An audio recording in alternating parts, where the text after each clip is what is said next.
the line anyway, so there's no point for them to bet the fight versus or anything like that. Do you have a favorite in that fight?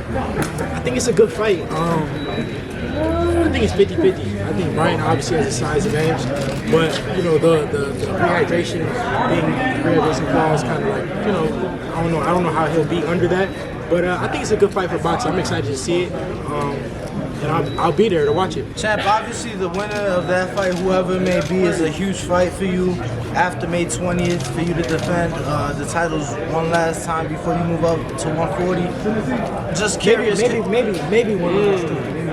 We'll see. Obviously, you got to hit that scale, but just to be clear, would you accept any sort of rehydration clause if Tank were to win Saturday night? Yeah, I said this before. I say it again. I never do a rehydration clause. Well, not at this where I'm at in my career. Right now, I'm the champion, the guy with all the hardware. So it will be no point for me to do a rehydration clause, especially with me being the champion. And everybody knows how hard it is for me to make 135. Tank said I was a middleweight, right? He said something like that. Yeah. Loma said I'm a heavyweight. So we know what it is. Do you see any scenario where you would ask somebody to do a rehydration clause, like you're moving up and you'll find somebody bigger? Yeah. Like I said, not in this point in my career. Okay.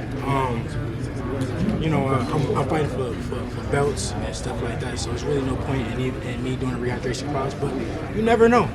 Champ, who do you think will give you a better go or be a tougher out for you, Ryan Garcia or Tank? I can't really say. You know, styles make fights. Ryan is much bigger, but Tank has much more experience. He showed that I think he punches harder than Ryan. But I think Ryan has more speed. But we just got to see. You know, styles make fights. You never know. Champ, how does it feel? Did you fight Ryan Garcia? Yeah. And it was 3-3, right? You took 3 and you took 3. So you probably know him better than anybody, don't you think? Yeah, I mean, we fought when we were kids. Our first fight, me and Ryan's first fight, we were like 10 years old. So yeah, we got a lot of history together. But you know, I've changed as a fighter. I've gotten better, and I'm sure he has too. I just talked to Ryan at the press conference, and he stated that after this fight, he's victorious. He definitely want to fight you. He don't know it's going to be at 35 or 40. What you think about that? Yeah, I mean, it's good. I'm rooting for him. I want him to win. But with that being said, because I want to make the biggest fights happen. You know, he's showing interest in wanting to fight me. So you know, that's the guy I want to win. Do you think Tank will fight you next if he wins against Ryan? He hasn't shown too much interest in fighting me. But I don't know. You know, it all starts with May 20th, me being victorious then. That's my main focus, is being victorious, because without that, then, you know, I don't get the bigger fights that I want. Would you fight at 135 or 140 against Ryan? You got to see. Probably 135, because it'll be an undisputed fight if it was to happen. But I don't know. I still got to see how I feel on May 19th with making the weight, and then May 20th with me in the fight, see how I feel. But we'll see. You know, we're not ruling nothing out. There's some fighters that have been calling out your names, and then Shakur Stevenson. What do you think about Shakur, man? Yeah, I mean, I think he's a good fighter. I think he's supposed to call my name. A lot of people, they was waiting on a reaction, like a crazy reaction from me, but it was no reaction because that's what he's supposed to do.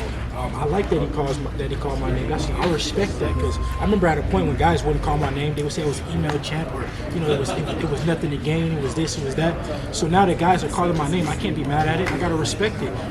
I say I'm the guy at the division. I say I am the guy with, you know, all the belts. So that's the guy you should call. How important is that? And if he wasn't calling me, I would say he was a duck. So the right thing to do is to call my name. And but like I said before, you know, put some substance behind it, because you know the right people. Shakur knows the right people to call to make the fight happen.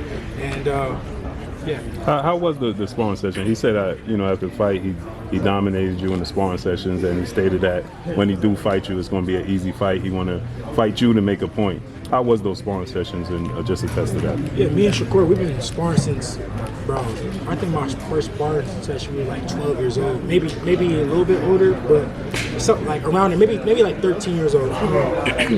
So there's been times when he got the best of me and I got the best of him, but I cannot, you know, judge him off of those sparring sessions. I know he's gotten better, just like I can't judge Ryan off of the fights we fought when we were kids, because I know that he's gotten better, so have I. You know, if you judge off a sparring session, I mean, you can be in for a long long night, especially sparring session when I was a kid. Devin, Ryan's been mandatory for you before, and then he ended up calling out Gervonta Davis.